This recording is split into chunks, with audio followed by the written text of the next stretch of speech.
Okay, so in today's class, we are going to start the most basic topic of class 11, जो आपके पास क्या होने वाला है, वेक्टर्स। और इसका रोल इतना ज़्यादा है कि लगभग हर चैप्टर में ये काम आने वाला है, तो बिल्कुल ध्यान से आपको इस चैप्टर को समझना है, ठीक है। और बहुत ही आसान चैप्टर है, बेसिक से चलेंगे और आपको कोई दिक्कत नहीं आएगी। Okay, well starting with the term vector, you people know very well कि वेक्टर क्या है।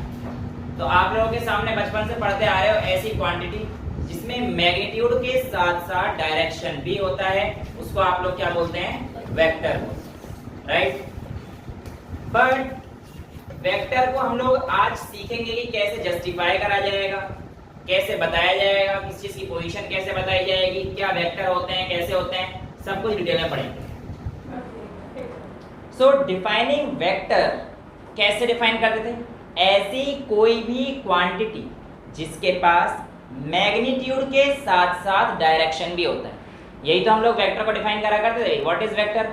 A quantity has both magnitude and direction, ये बचपन से पढ़ते हुए आ रहे हैं, राइट। इसके अलावा आपने पढ़ा होगा स्पीड एक स्केलर है, वेक्टर वेलोसिटी वेक्टर है, डिस्टेंस स्केलर है तो डिस्प्लेसमेंट वेक्टर है, राइट। सो बेसिकली जब भी आप लोग किसी भी डायरेक्शन के बारे में चीज़ों को बताएंगे तो वो आपके पास किसका वैल्यू देगी, वेक्टर की वैल्यू देने वाली है। वेक्टर को अगर मैं बात करता हूं बेटा ध्यान से, तो मैं आप लोगों से कहता हूं, लेट्स से मेरे पास ये एक पॉइंट है, एक ग्राफ जिसका इधर पॉजिटिव एक्स एक्सिस, इधर पॉजिटिव वाई एक्सिस, इधर नेगेटिव एक्स एक्सिस, इधर नेगेटिव वाई एक्सिस, ये आप लोगों को पता है, राइट।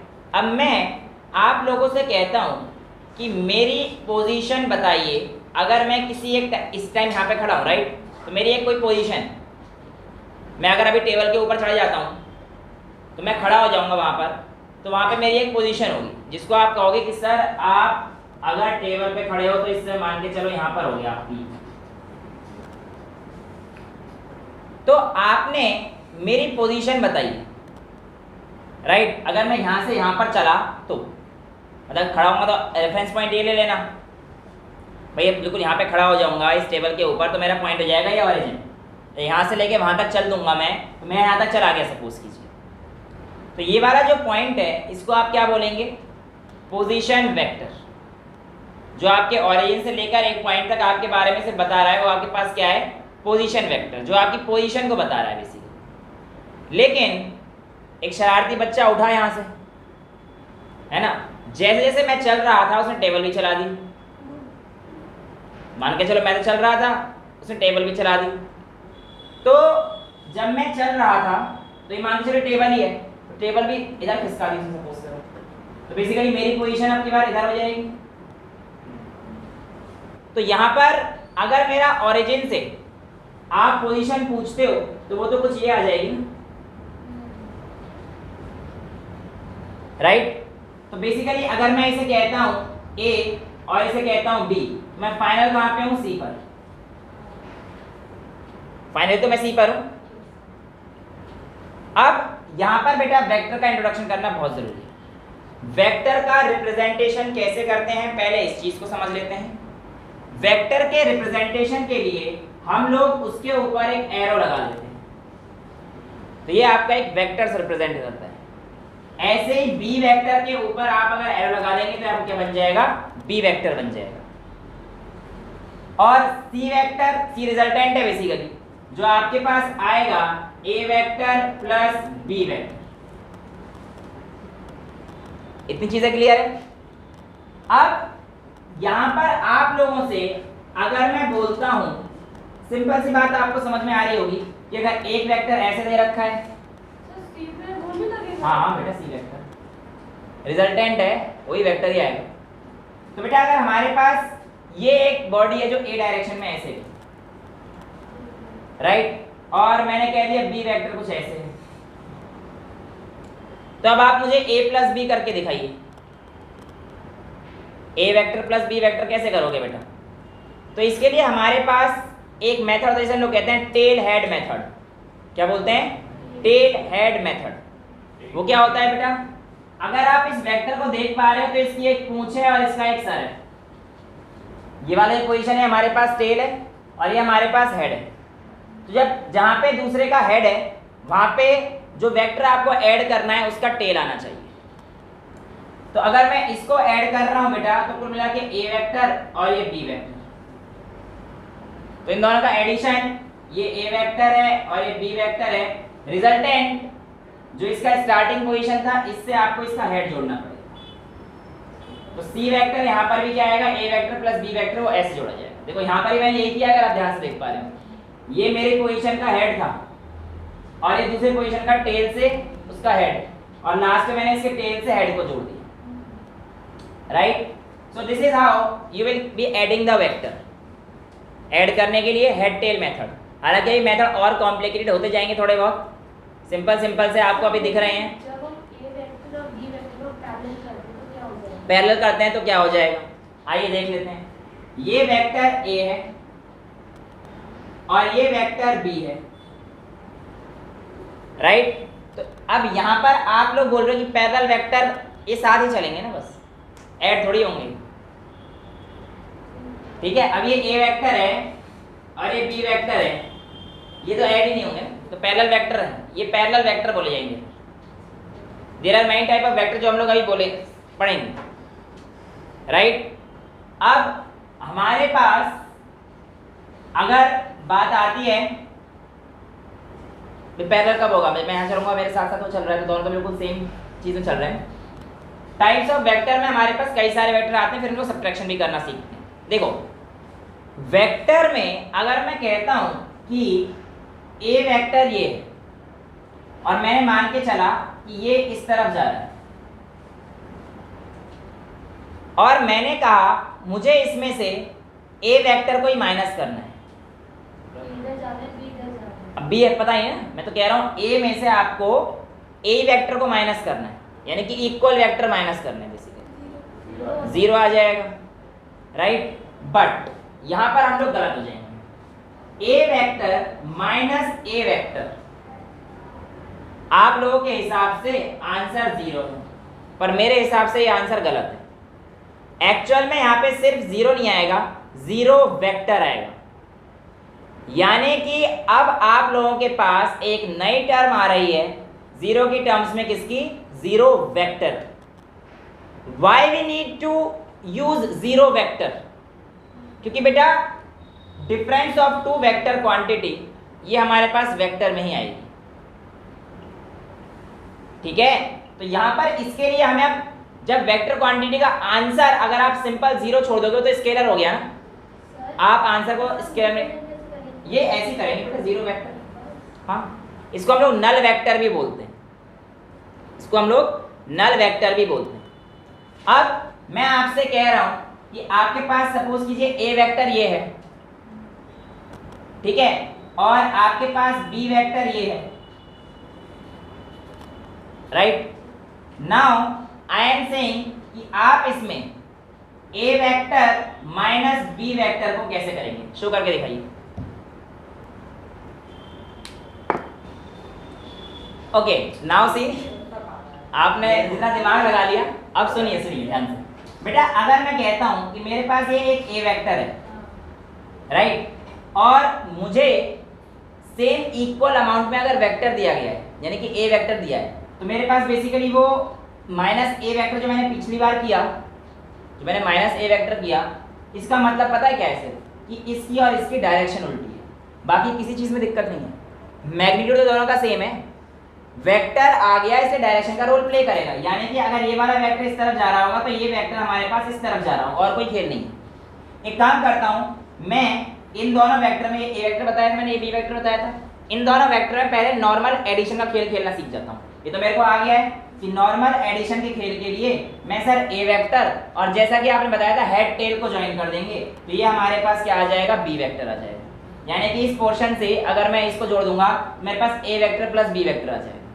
बट मैंने तो ये पूछा ही नहीं था, मैंने तो कहा था a माइनस बी, तो आपके पास b का, आपके पास b को ऑपोजिट डायरेक्शन से बेटा यहां से हटाएंगे, इसकी डायरेक्शन इधर है ना तो b की, आप इसकी डायरेक्शन चेंज कर दो, आपके पास b वेक्टर की पोजीशन चेंज हो जाएगी।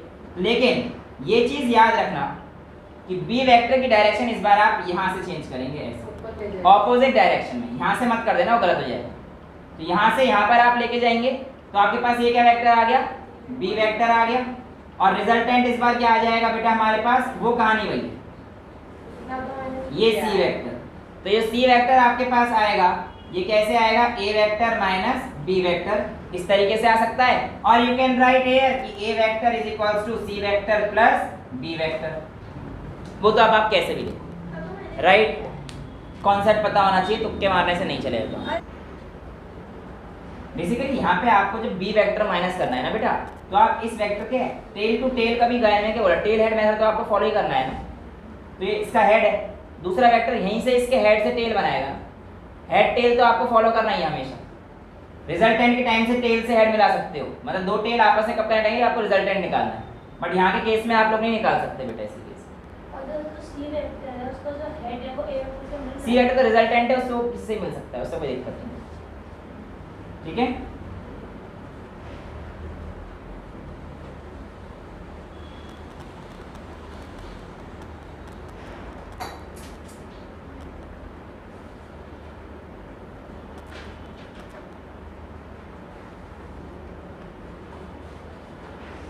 Now there are many types of vector, एक छोटा सा आपकी किताबों में दिया रहता है ये वेक्टर वो वेक्टर, फटाफट से थ्योरी कर लेते हैं, 2-4 मिनट के अंदर सारे वेक्टर खत्म हो जाएंगे। हाँ, इसमें हालांकि कुछ ऐसे वेक्टर होंगे जैसे कि यूनिट वेक्टर, उसमें अभी आपको दिक्कतें आएंगी, क्योंकि वो जो यूनिट वेक्टर है आप लोगों के पास, जब हम लोग अगला नेक्स्ट लेक्चर करेंगे उसमें आपको और अच्छे से क्लियर होगा, बट क्या होता है कैसे होता है ये हम लोग अभी समझ लेंगे आज की क्लास में, राइट। सबसे पहले आपको जीरो वेक्टर पता पड़ चुका है ना, नॉर्मल वेक्टर आपको पता है। अब हम लोग बात करते हैं कोप्लेनर वेक्टर की, किसकी बात करते हैं, कोप्लेनर, या पहले कोलिनियर की बात कर लेते हैं। देखिए कोलिनियर वेक्टर होता है जो आपके पास एक ही लाइन के अलॉन्ग लग रहे हैं, यानी कि एक ही प्लेन में जो हमारे एक ही लाइन के, जैसे ये वेक्टर है ये भी इस तरफ जा रहा है, ये भी हमारे पास इस तरफ जा रहा है, तो ये हमारे पास बेसिकली कोलिनियर वेक्टर होते हैं। अब अगले हमारे पास आते हैं नॉन कोलिनियर, तो उसमें जरूरी नहीं है कि हमारे पास पैरेलल ही जाए, ठीक है। मेन आपके पास जो रोल प्ले करेगा वो यूनिट वेक्टर का ही रहेगा। यूनिट वेक्टर क्या होता है बेटा, कोलिनियर वेक्टर मतलब जब हमारे पास एक ही लाइन में लग रहे हैं, ठीक है। एंटी कोलिनियर मतलब एक इधर जा रहा है और एक इधर जा रहा है, 180 डिग्री का एंगल बन रहा है, इस केस में बेटा 0 डिग्री का एंगल बनेगा, ठीक है। और इसके अलावा कोप्लेनर मतलब एक ही प्लेन में लाई कर रहे हैं, ठीक है। अब सबसे इंपॉर्टेंट जो वेक्टर आता है बेटा वो आपके पास कौन सा आता है, यूनिट वेक्टर। यूनिट वेक्टर क्या होता है बेटा, यूनिट वेक्टर को आप रिप्रेजेंट करते हो, लेट्स से मैं कोई ए वेक्टर ले लेता हूं, तो उसका जो यूनिट वेक्टर होगा उसके ऊपर आप कैप लगा देंगे, इसे बोलेंगे ए कैप या ए हेड, टोपा पहना दो उसे, इसे कैप या हेड कुछ ही बोल सकते हो। ये किसके इक्वल होगा बेटा, ये इक्वल होता है ए वेक्टर, जो आपने भी देखा A vector upon mod of A vector. अभी ये चीज आप लोगों को दिक्कत करेगी, लेकिन नेक्स्ट क्लास में आपको समझ में आ जाएगा, क्योंकि मैं बोलूंगा इसका यूनिट वेक्टर निकालिए, तो आपको ये याद रखना है कि आपको पहले ए वेक्टर निकालना पड़ेगा और उसका मैग्नीट्यूड, यानी कि एक बार वेक्टर और एक बार उसका मैग्नीट्यूड। जब आप इसको डिवाइड कर देंगे तो आपके पास क्या आ जाएगा, यूनिट वेक्टर या ए कैप। हाँ मॉड में एरो नहीं आएगा, नहीं मॉड में बेटा, मॉड का मतलब सिर्फ मैग्नीट्यूड लेना है आपने, मॉड ए वेक्टर अपॉन में उसका मॉड, यानी कि आपको सिर्फ उसका मैग्नीट्यूड लेना है, और आपके पास क्या आ जाएगा, ए यूनिट वेक्टर या ए कैप या ए हेड, जो भी आप बोलना चाहें आप बोल सकते हैं। ऐसे को इनिशियल वेक्टर मतलब जिनके दो लाइन सेम हो, को टर्मिनस वेक्टर जहां पर 3 वेक्टर आकर खत्म करें, ये सारी चीजें मतलब बेसिकली वो थ्योरी पार्ट है। बट ये वाले ये को इनिशियल मतलब इनका इनिशियल पॉइंट सेम है, इसमें हमारे पास को टर्मिनल पॉइंट सेम है, ठीक है। तो ये आपके पास बेसिक थोड़े से मेथड होते हैं जिसमें तरीके से आप सीखते हैं, बस आपको इम्पोर्टेंट आज के लिए ये था, और एक वो एडिशन वाले मेथड थे। लेकिन अब आते हैं हम लोग अपने मेन टॉपिक पर, जहाँ पर आप लोगों से 11th क्लास में पूछा जाता है कि भैया analytical method, triangle law, parallelogram law, ये सारे लॉ आप लोगों को कराए जाते हैं, और इनसे हम लोगों को वेक्टर एडिशन करके दिखाना होता है। तो आइए आज हम लोग सीखेंगे कि हमारे पास ट्रायंगल लॉ क्या होता है, पैरेललोग्राम लॉ क्या होता है, फिर पॉलीगॉन लॉ क्या होता है। तो ऐसे हमारे पास बहुत सारी चीज़ें हैं सीखने के लिए, ठीक है। देखिए ट्रायंगल लॉ पहले क्या कहता है आइए समझ लेते हैं, और उसके बाद उसकी छोटी सी डेरिवेशन कर लेते हैं। ट्रायंगल लो कहता है अगर आपके पास दो वेक्टर हैं, एक वेक्टर है ए और दूसरा वेक्टर है बी वेक्टर, तो इनका रिजल्टेंट आप इनके इसको जोड़ दीजिएगा, फिर जो सी होगा ये क्या होगा, इन दोनों वेक्टर का रिजल्टेंट होगा। अब ये जो सी वेक्टर आएगा इसकी वैल्यू कितनी आएगी ये अभी हम लोगों को नहीं पता है, तो हम लोग एक काम कर लेते हैं कि यहाँ पर बी वेक्टर में अंदर लिख देता हूँ, एक लाइन यहाँ पर ड्रॉ कर लेता हूँ और इस ओ ए बी तो हमारे पास है ही, ए बी है, क्या दे सकते हैं, पी क्यू आर दे देता हूँ, पी क्यू आर, और इस पॉइंट को मैं ऐसे देता हूँ, राइट। तो मैंने एक परपेंडिकुलर बना दिया इस आर से जो कि हमारे pass on the extended line of P Q पे जा रहा है, राइट। तो ये हमारे पास परपेंडिकुलर है और लेट्स से कि ये हमारे पास कोई भी एंगल थीटा है, क्लियर है, यहाँ तक तो कोई दिक्कत नहीं है। अब मैं in triangle R Q S, सबसे पहले आर क्यू, मेरे को सी की वैल्यू निकालनी है बेटा, सी की वैल्यू कैसे आएगी हमें देखनी है।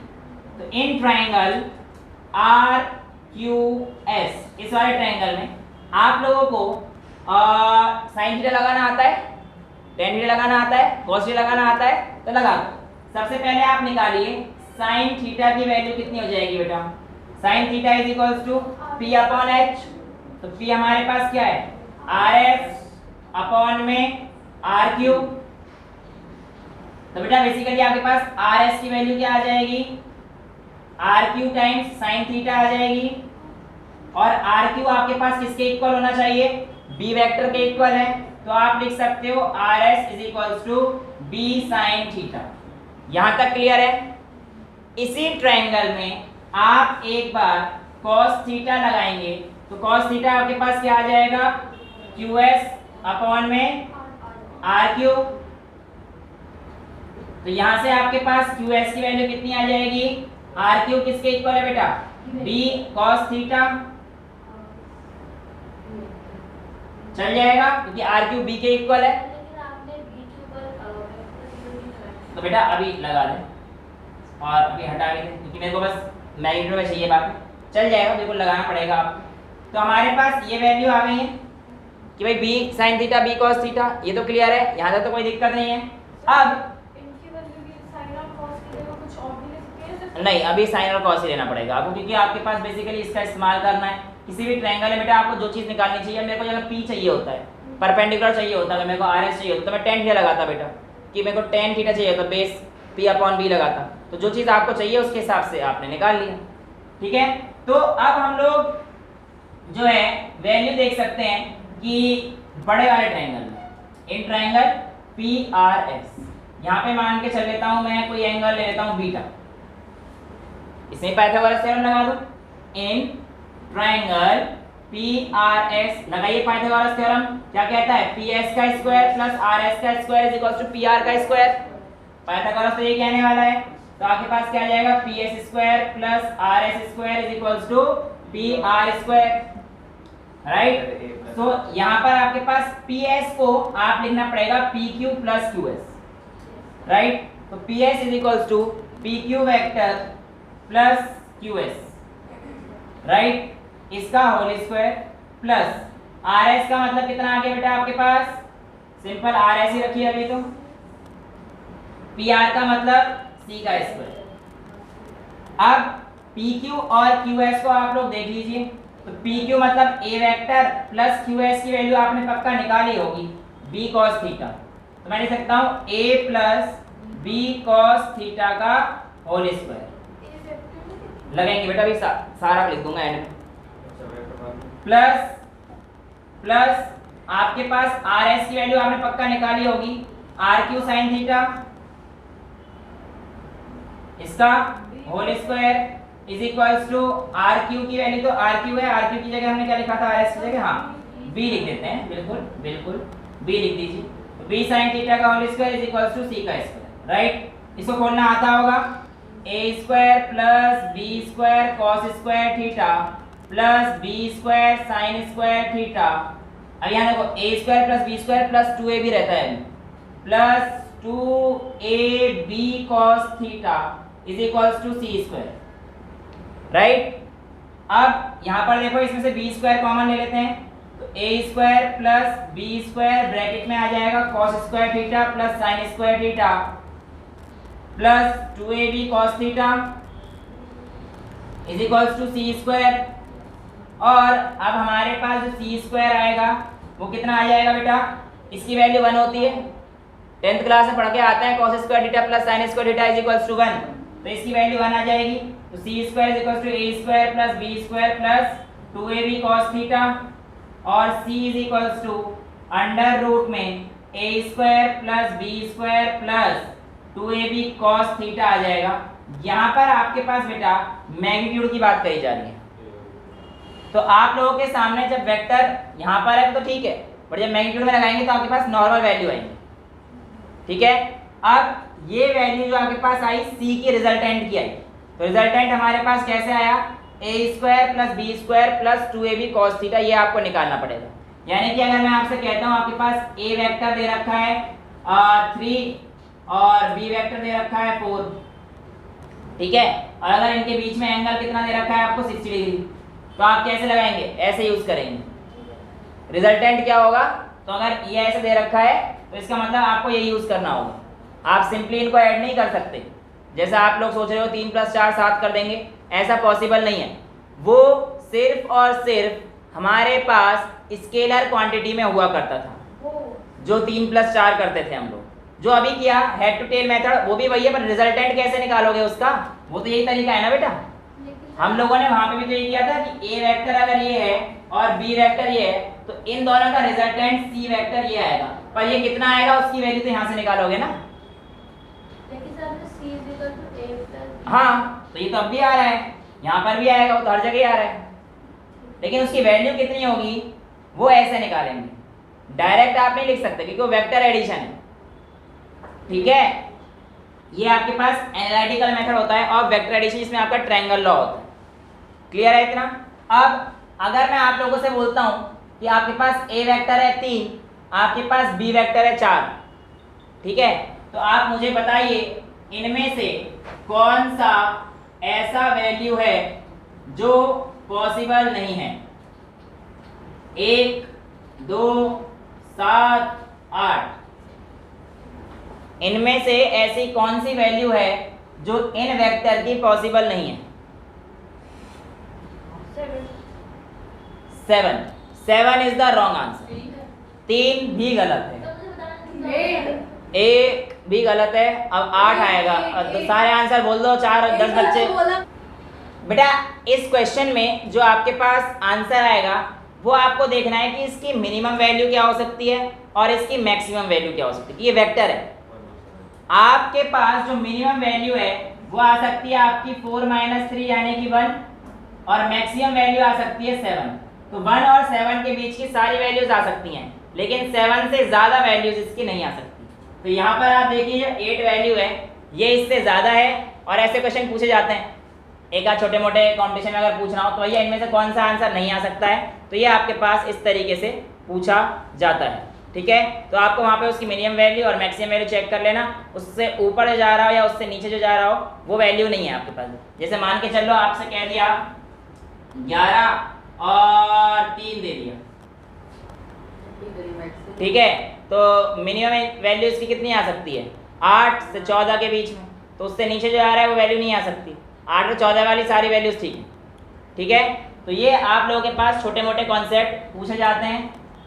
इसके बाद जो हमारे पास आता है, अभी इस रिजल्ट को मैं यहीं पर रहने देता हूँ, एक और मेथड आता है हमारे पास। ये कहानी कौन सी थी, जब मैंने आपको दिया कि इसके एक टेल से एक हेड को जोड़ा, बट सर हमें तो आपकी बात बिल्कुल पसंद नहीं आ रही। मेरा तो इतनी देर से मन कर रहा था कि मैं क्यों जोड़ूं इसे टेल से हेड में, वो टेल से टेल जोड़ना है, मुझे टेल से टेल जोड़ना है। भाई मेरे को नहीं पसंद आ रहा ना आप टेल से हेड जोड़ रहे हो ना, मुझे समझ आई, तो बेटा टेल से टेल जोड़ दो या टेल से हेड, ओहो बेटा दिया दोबारा सही डेरिवेशन करनी, चलो कोई नहीं। जब आपके पास इधर दोनों किससे जुड़े होंगे, टेल से टेल जोड़ना है, ठीक है। आप लोगों के कहने पर मैं वेक्टर की टेल से टेल को जोड़ देता हूं और रिजल्टेंट निकाल। बेटा अगर आपके पास एक वेक्टर है ए वेक्टर और दूसरा वेक्टर है B vector, and let's say कि ये किसी एंगल थीटा से सेपरेट, तो तो इनका रिजल्टेंट हमेशा याद रखना बेटा, आप लोगों के पास इसके डायगोनल जाएगा। बट ये डायगोनल किसका होगा? एक्चुअल में यहाँ पर आप लोगों को एक कंस्ट्रक्शन करना पड़ता है और आपको पैरेललोग्राम बनाना पड़ता है। तो आप इसको थोड़ा ऐसे कीजिए और ढंग से अगर आप बनाएंगे तो आपके पास ये जो वेक्टर होगा इसकी बिल्कुल सेम पोजीशन इस तरफ ही आ जाएगी, और जैसा ये वेक्टर है ऐसा इसके ये आ जाएगा। तो एक पैरेललोग्राम लॉ बन जाए। तो if two vectors are separated by an angle theta, then their resultant will be the diagonal of a parallelogram. ये आपका पैरेललोग्राम लॉ है। अगर कोई दो वेक्टर थीटा एंगल से सेपरेट हो रहे होंगे तो आपके पास ये यहाँ पे पहुंच जाएगा बेटा, और ये जो आपका डायगोनल होगा वो उसका रिजल्टेंट दे रहा होगा। यानी कि अगर मैं ये कह दूं ये सी वेक्टर है तो मेरा बात गलत नहीं होनी चाहिए, क्योंकि ए वेक्टर और बी वेक्टर का रिजल्टेंट सी वेक्टर आना चाहिए, ये हम लोग देख चुके हैं, राइट। बट कैसे, आइए चेक कर लेते हैं। कहानी वही करनी है जो अभी हमने की। ये परपेंडिकुलर, ये थीटा, थीटा तो हमारे पास कुछ और मान लेते हैं, बीटा मान लेते हैं इस बार इसको, और बड़े वाले को अल्फा मान लो। और सॉरी, अगर ये थीटा है पैरेललोग्राम में तो थीटा ही होगा ना बेटा। अगर ये थीटा है और ये पैरेललोग्राम है तो ये वाला एंगल तो करस्पॉन्डिंग एंगल हो जाएगा, तो ये थीटा तो ये भी थीटा, राइट। बड़े वाले एंगल को आप लोग क्या मान सकते हो, बीटा। बड़े वाले को नहीं, छोटे वाले को लेना पड़ेगा, छोटा वाला एंगल। बड़ा वाला एंगल तो थीटा हो गया, छोटा वाला एंगल आप बीटा मान, राइट। इस वाले ट्रायंगल में फिर से वही करना है यार, O P Q R S कुछ भी ले लो। तो यहाँ से पहले साइन थीटा और कॉस थीटा निकाल दोगे, जैसे भी जस्ट पीछे किया है हम लोगों ने। साइन थीटा और कॉस थीटा निकाल देंगे, कॉस थीटा साइन थीटा निकालने के बाद उसकी वैल्यू डालेंगे, फिर ये वाला ट्रायंगल लेंगे ओ पी क्यू, उसमें फिर बीटा, जो बीटा वाला एंगल है ना वो वाला, थीटा वाला नहीं लेंगे, अब बीटा वाला लेंगे, ठीक है। अब ये जो बीटा वाला एंगल लेंगे उसमें क्या करेंगे, पाइथागोरस थ्योरम लगा लेंगे, इसका स्क्वायर प्लस इसका स्क्वायर इज इक्वल्स टू इसका स्क्वायर, जो बिल्कुल सेम डेरिवेशन है वही है, बस करने का तरीका अलग है। उसमें सिर्फ दो ही हेड टू टेल जोड़ा जाता है, इसमें टेल टू टेल जोड़ा जाता है। ये आपके पास ट्रायंगल और पैरेललोग्राम लॉ में अंतर है, ठीक है। अब हाँ, यहाँ पे टेल से टेल जोड़ी जाती है, ठीक है। और इसके एप्लीकेशंस आप लोगों ने पक्का कर रखी होगी बट आपको पता नहीं है, यानी कि रिजल्टेंट देखो ना, एक पर्टिकुलर लाइन पे बिल्कुल बीच में इंटरसेक्ट होते हुए आ रही है, नहीं दिख रहा तुम, ए वेक्टर और बी वेक्टर का बिल्कुल उसके डायगोनल, तो इसका मतलब पैरेललोग्राम और डायगोनल तो बिल्कुल बाइसेक्ट करता है ना। इसकी एप्लीकेशन आप लोगों ने बचपन में करी होगी, और अगर नहीं करी होगी तो मैं दिखा देता हूँ। आज क्लास में कितने बच्चे रबड़ के छल्ले मारे थे, लड़कियों के छल्ले किस किसने मारे हैं, ऐसे बनाकर। हाँ, किसी ने परेशान नहीं करा, क्या कह रहा टीचर को मारे, तो बेटा ऐसे करके खूब मारे होंगे, मैंने तो मारे थे। तो ये देखो, शाबाश बेटा। तो हाँ, मेरे को ऐसे ही चाहिए, अब मैं पीछे खड़ा हूँ तो मेरे मत मार देना यार, जो कि करते तभी मारे मैंने ऐसे। कोई बात नहीं है।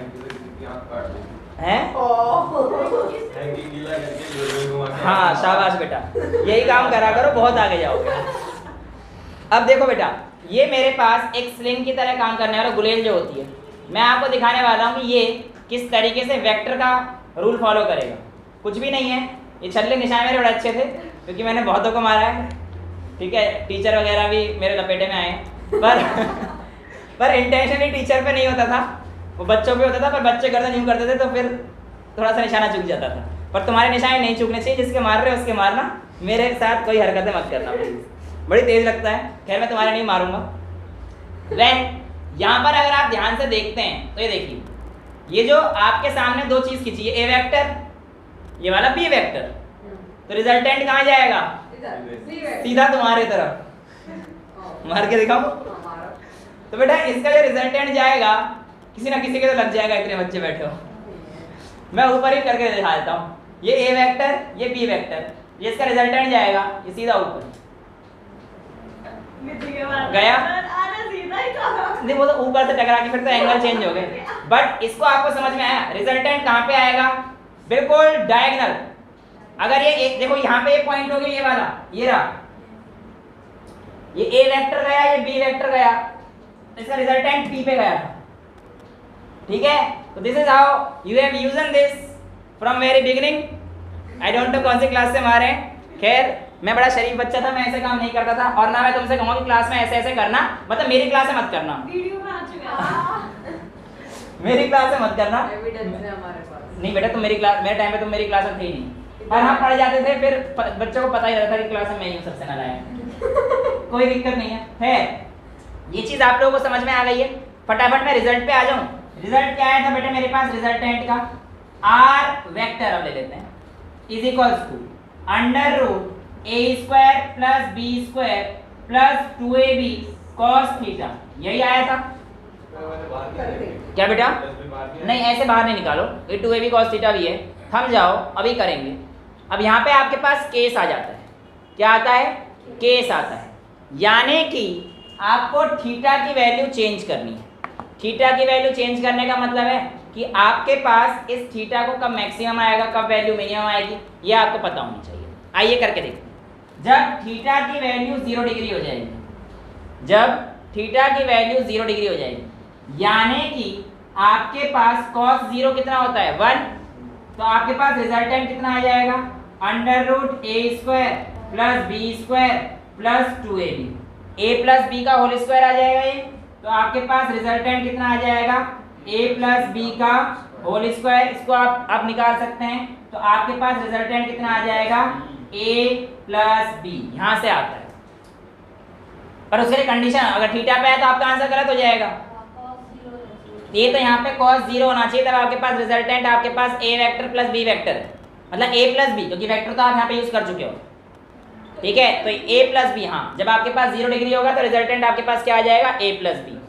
जब आपके पास कहानी 180 डिग्री पे होगी, यानी कि cos थीटा की वैल्यू 180 डिग्री, तो आपके पास क्या आ जाएगा बेटा? cos 180 माइनस 1 होता है, cos 180 माइनस 1 होता है।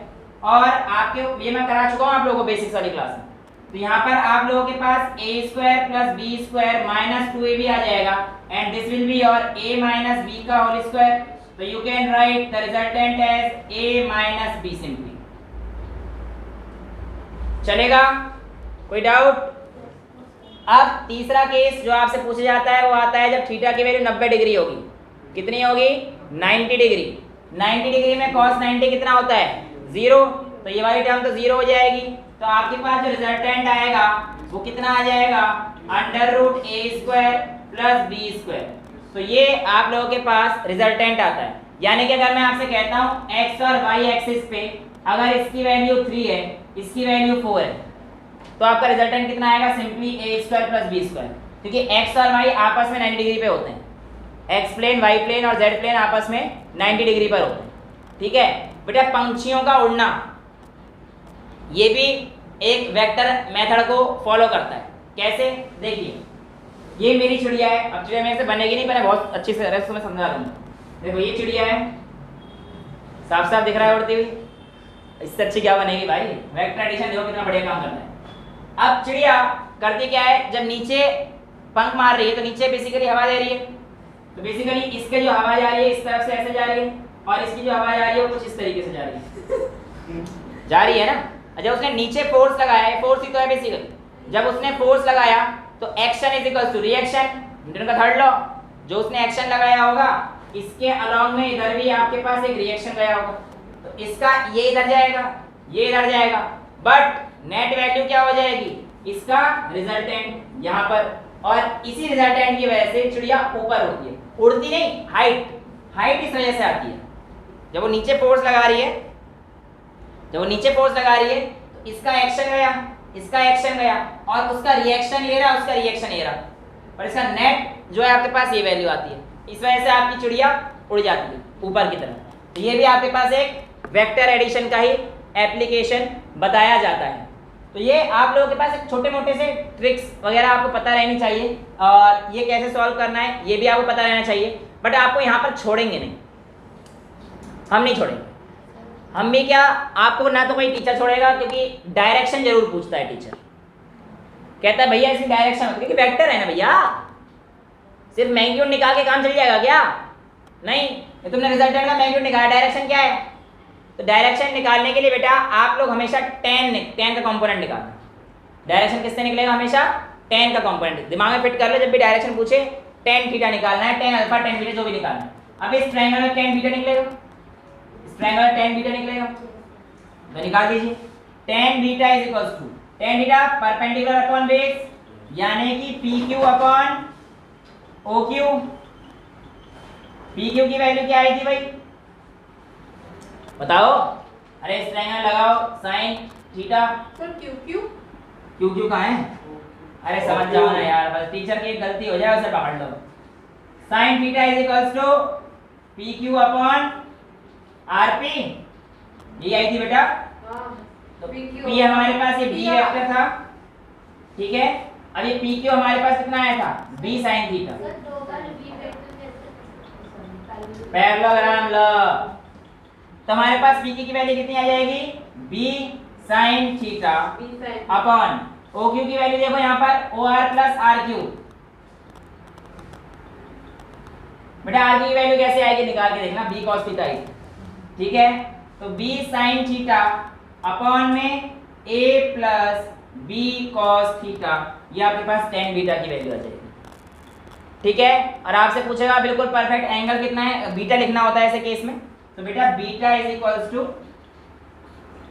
1/10 पहुंच जाएगा, tan बीटा है तो 1/10 से लिख सकते हैं tan inverse B sin theta upon A plus B cos theta. तो इस तरीके से आप लोग वेक्टर एडिशन के टाइम पे डायरेक्शन को निकाल सकते हैं, जो कि आप किससे निकालेंगे, tan बीटा से। तो ये आप लोगों से कई बार क्वेश्चन पूछा जाता है, इसका डायरेक्शन क्या है, तो आपको सिंपली उसमें क्या कर देना है, tan बीटा लगा देना है, ठीक है। तो यहाँ पर आप लोगों के पास एडिशन और सब्ट्रैक्शन हो गया। एक और चीज जो आपसे आती है polygon law of vector addition. क्या आता है, polygon law of vector addition. देखो बेटा कुछ नहीं है, बहुत सिंपल सी बात है, आपको 5-6 वेक्टर दे दिए, ये लो, ये A वेक्टर दे दिया, ये B वेक्टर, ये C वेक्टर, ये D वेक्टर, अब पता नहीं कितने दे दिए। आपसे कहता है रिजल्टेंट क्या होगा, रिजल्टेंट क्या होता है भैया, इनिशियल का टेल और फाइनली इसका ये। तो यानी कि जो मेरा E है वो रिजल्टेंट होगा basically A vector, B vector, C vector सबका। एक काम करते हैं, अपना जो लॉ पढ़ा है उससे हिसाब से देख लेते हैं।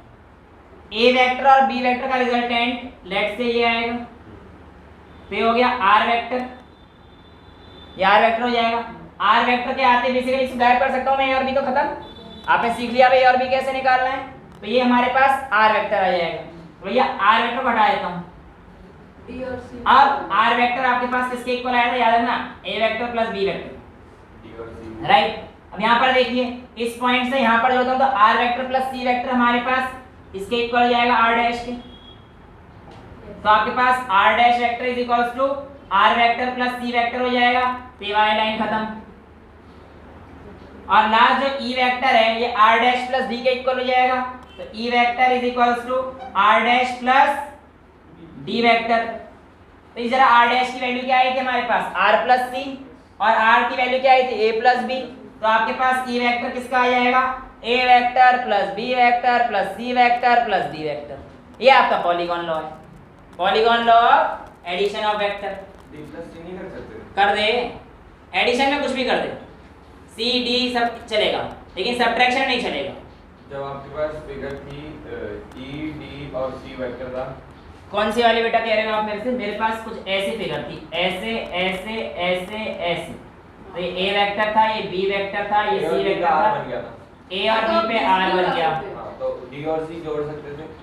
तो बेटे बात तो वही, D और C कैसे जोड़ेगा, ऐसे करो, नहीं D और C का नहीं बनता? नहीं, यहाँ पे कहाँ से जोड़ देगा, ये वाला और ये वाला जो कह रहे हो, तो इसका रिजल्टेंट यहाँ पे निकालो, फिर अलग रिजल्टेंट निकाले, इतना कॉम्प्लिकेटेड क्यों करना, आपको तो रिजल्टेंट यहाँ से निकालना है, ठीक है।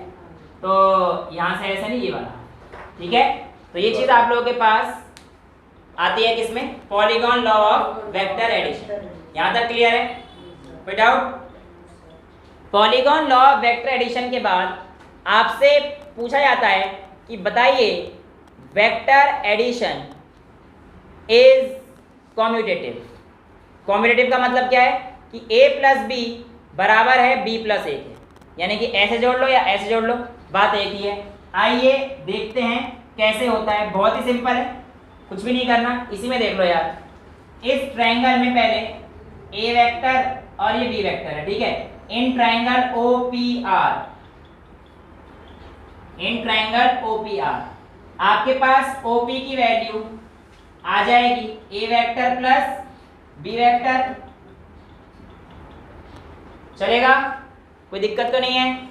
और सिमिलरली इन ट्राइंगल OSP या OPS कर दो, इसमें क्या आ जाएगा, OP vector is equal to OB vector plus PS vector, तो मतलब B vector plus A vector, ये भी OP के इक्वल, ये भी OP के इक्वल, तो इसका मतलब A vector plus B vector is equal to B vector plus A vector. This proves that vector addition is commutative. तो अगर पूछ ले गई है बताओ कैसे वेक्टर एडिशन कम्यूटेटिव है, तो भैया ऐसे है, देख लो क्या अंतर है, कोई दिक्कत ही नहीं, क्लियर है, यहां तक कोई दिक्कत तो नहीं। अब आपसे पूछता है कि वेक्टर एडिशन एसोसिएटिव है, वेक्टर एडिशन इज एसोसिएटिव, याद है एसोसिएटिव प्रॉपर्टी क्लास 9 में पढ़ते थे, A प्लस बी ब्रैकेट में होते थे, बाहर C होता था, is equal to B plus C, बाहर A होता था, राइट। देखिए ये आ गया आपके पास A वेक्टर और ये आ गया आपके पास सपोज कीजिए B वेक्टर, ठीक है, और ये मान के चल लो आपके पास आ गया C, राइट। सो आप लोगों के पास इसको जोड़ने की कला ये आएगी, और इसको मैं मान के चल लेता हूं D, ठीक है, तो आप इसको ऐसे जोड़ो, ये वेक्टर और एक इसको भी बाय कंस्ट्रक्शन आप ये करो, ठीक है। तो मैं मान के चल लेता हूं कि जो आपके पास इस वाले ट्रायंगल में PQRS, ठीक है, क्या बेटा, हाँ अभी देखते हैं, तो PQ plus QR, PQ plus QR is equal to किसके हो जाएगा बेटा आपके पास PR के, तो PQ कितना है A plus B, A vector plus B vector is equal to ये इसके इक्वल हो जाएगा बेटा, यानी कि PR के इक्वल हो जाएगा। तो लेट्स से इसको मैं क्या नाम दे दूं, E दे दूं, तो ये E वेक्टर के इक्वल हो जाएगा, ठीक है। और इसके बाद इस ट्रायंगल में PSR, ये किस साइड ट्रायंगल में हुआ बेटा, इन ट्रायंगल PQR। अब आप PSR में लीजिए, इन ट्रायंगल PSR में आपके पास क्या आ जाएगा बेटा, ये वाला वेक्टर, ये वाला वेक्टर और ये वाला वेक्टर, यानी कि PR vector plus RS vector, ये किसके इक्वल आ जाएगा, PS वेक्टर के। PR किसके इक्वल था बेटा आपके पास, E वेक्टर प्लस RS किसके इक्वल है, C वेक्टर के, इज इक्वल्स टू ये किसके इक्वल आ जाएगा, PS के, या D वेक्टर लिख दो, और ये E वेक्टर किसके इक्वल आया था, A प्लस B के, तो यहाँ पे आएगा A plus B plus C is equals to D। एक केस, इसको मान लो केस फर्स्ट, और दूसरे केस में आप आ जाइए in triangle QRS, in triangle QRS, तो आपके पास QR plus RS is equals to SQ, तो आप लिख सकते हो QR प्लस RS बराबर SQ। तो QR की वैल्यू क्या है, B vector plus C vector is equals to E vector, clear है। सिमिलरली हमारे पास इन ट्रायंगल SQP क्या आ जाएगा बेटा, इस बार हमारे पास ये वाला वेक्टर हमारे पास ये है और एक ये है, तो हमारे पास किसके इक्वल आ जाएगा, ये वाला SQ प्लस PQ, ये किसके इक्वल आ जाएगा, D वेक्टर, तो A vector plus E vector, ये किसके इक्वल आ जाएगा, D वेक्टर के। तो E की वैल्यू हमारे पास क्या है, B plus C, A vector plus B plus C is equal to D vector. तो यहाँ पर देखो जरा इन दोनों इक्वेशन को, ये दोनों बराबर है, तो आप कह सकते हो A plus B plus C, ये सब वेक्टर लगाते जाना बेटा, A plus B plus C vector is equals to A vector plus B vector plus C vector. यही आपकी कौन सी प्रॉपर्टी हुआ करती थी, एसोसिएटिव प्रॉपर्टी। ठीक है, तो this proves that vector addition is associative in nature. तो ये आप लोगों के पास छोटे मोटे से केस हो जाते हैं जो आप लोगों को समझाए जाते हैं कि वेक्टर में आप लोगों के पास किस तरीके से आपको काम करना है, एडिशन ऑफ वेक्टर और इनका एनालिटिकल ट्रीटमेंट कि भैया ट्रायंगल लॉ क्या है, पैरेललोग्राम लॉ क्या है और किस तरीके से ये ऐड होते हैं, और कॉम्यूटेटिव एसोसिएटिव, ये चीज़ें हम लोगों ने आज ख़त्म करी हैं। इनके प्रैक्टिकल एप्लीकेशंस, मल्टीप्लिकेशंस, ये सारे हम लोग नेक्स्ट क्लास में लेंगे। आई होप इतना आपको क्लियर था, इतना ही रखते हैं। That's all for today, thank you so much.